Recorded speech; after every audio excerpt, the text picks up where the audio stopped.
Donc l'entrée principale du complexe Gaston Rebufat est de l'autre côté et nous pouvons aussi rentrer par ce portail-là. Pour l'instant, évidemment, il est fermé et on espère que ça sera réouvert à partir de samedi.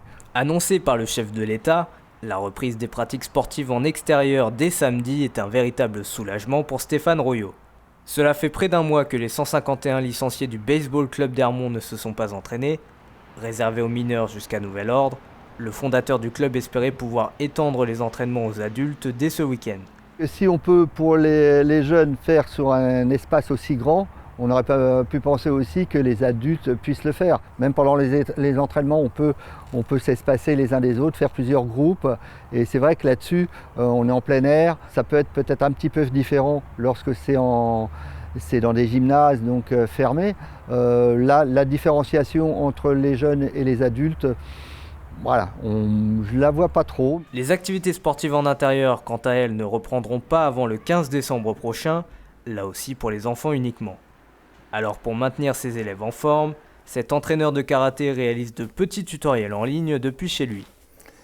Donc voilà, vous êtes ici sur la petite salle de sport, on va dire, c'est la mini salle de sport. C'est un petit dojo, mais aussi une petite salle de préparation physique. Depuis la rentrée, le Karaté Club d'Herblay compte 25% d'adhérents en moins, sans doute une conséquence du premier confinement.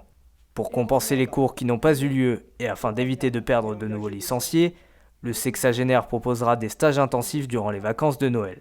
Un geste commercial déjà pratiqué pendant le premier confinement. Dès le mois de décembre, si on a la chance d'avoir le dojo ouvert pendant les congés scolaires, on va proposer 2 stages gratuits aux enfants, bien évidemment, puisque les adultes n'ont pas le droit, de 3 jours la première semaine et un autre stage de 3 jours la deuxième semaine. Donc voilà, c'est entièrement gratuit, c'est 8h30, 17h, entraînement, et le club offre le goûter, donc on rattrape largement les horaires. Dernier à ouvrir, les salles de sport devront encore patienter jusqu'au 20 janvier 2021.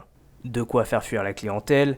Près de 40% des adhérents à l'Orange Bleu de Magny-en-Vexin ont déjà résilié leur abonnement.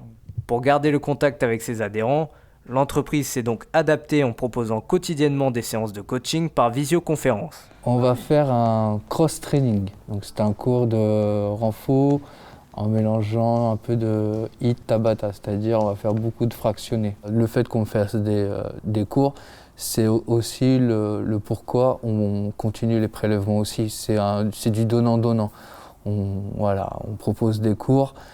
En contrepartie, on garde leur prélèvement. Tout le monde ne peut pas acheter du matériel, du coup il y a eu un prêt de matériel depuis 15 jours à peu près. Les adultes licenciés dans un club devront attendre le 20 janvier prochain pour reprendre leur activité.